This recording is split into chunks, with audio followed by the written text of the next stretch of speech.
part 3 of how to play the trombone. We're going to start right off with how to sit when you hold a trombone, when you play. It's really important that you sit tall with a straight back on a sturdy chair, and you sit on the front half of the chair. So that means that this is my chair here. Here's the seat. Imagine there's a halfway point on this chair, and you want to sit on the front half, okay, up here, not clear back in the back, okay? So sit on the front half of your seat, and make sure your feet are flat on the floor, and sit up tall. And that's how we sit when we hold it. When we play, we bring the trombone to us, to our mouth, to our face, without moving our body and our head. You can use your arms, of course, but you bring it to you, not you to it. Or, you know, some kids like to slouch or come down here, okay? You sit tall, bring the trombone to you, okay? Let's talk about where we put our hands. Let's start with our left hand. Our left hand is the main hand we hold the trombone with. And first of all, you get your thumb around this brace back here. This is the bell brace. There's the bell. There's the brace. And you get your left thumb around that brace. And these 3 fingers here will go around on this other side of this brace, in between that brace and the slide brace. Okay? And then your first finger just kind of rests right up here by the mouthpiece. So we hold it like this. And then when you bring it up to you, just like that. Or just like this. Okay? Now, one thing to be aware of once we start moving the slide is you want to make sure this pinky doesn't get in between the slide and this other part here. It will pinch and it hurts really bad. Don't do that. So these fingers can kind of come this way a little bit. Just make sure they stay out of the way of that slide. Okay? And then move it around. Now I do sometimes have students that are a little smaller when they first start playing, because they're only 11 years old or so, and so sometimes their fingers don't quite reach up there. So you can kind of rest it here if it's a little smaller, but if you can get your finger up there, then get your finger up there.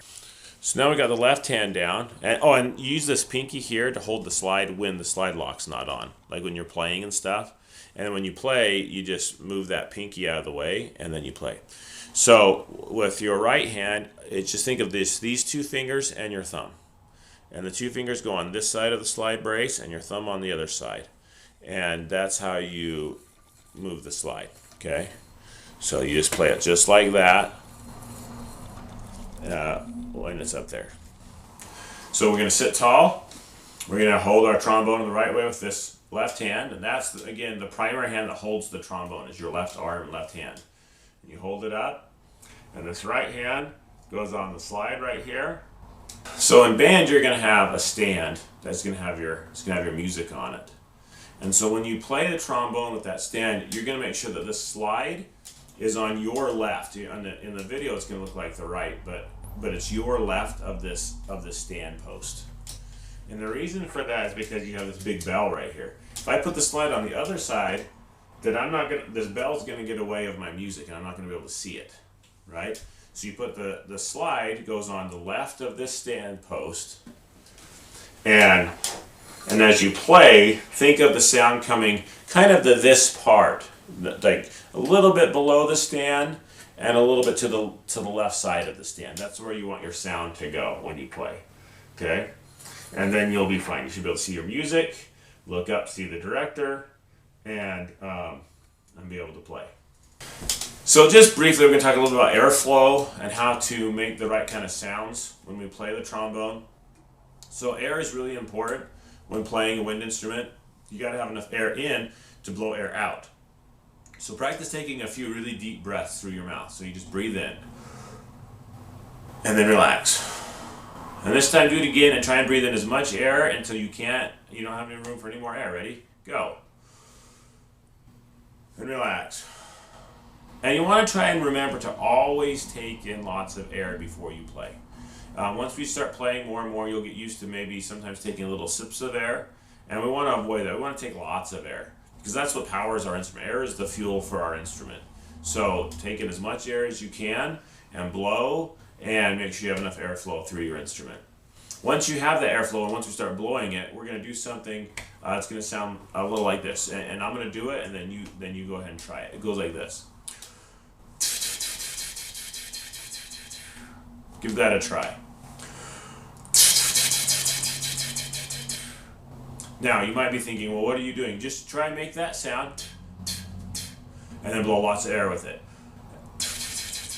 Keep in mind that as I'm blowing, think of it as like a hose out in the middle of the summertime in your backyard, and you're holding this hose and the water's flowing out. Somebody turned it all the way on. And then you take your hand and you just interrupt that stream of water with your hand. So it's going to go psh, psh, psh, right? Well, nobody turned off the hose, but that hose now has little streaks, little segments of water as you interrupt it with your hand. Okay? Same thing's going to happen with our airflow. Our airflow is not going to stop. Right? The air is the water. My tongue is the hand interrupting it. Okay? And wherever that tongue happens to hit when you make that sound, that's how you do it. Okay? So try that again. Now if I did that in a trombone, it'd sound like this. Well, that doesn't sound like a trombone. So we have to do something different. We have to buzz our lips. So we do the same exact thing while buzzing our lips. So kind of get your corners tight together.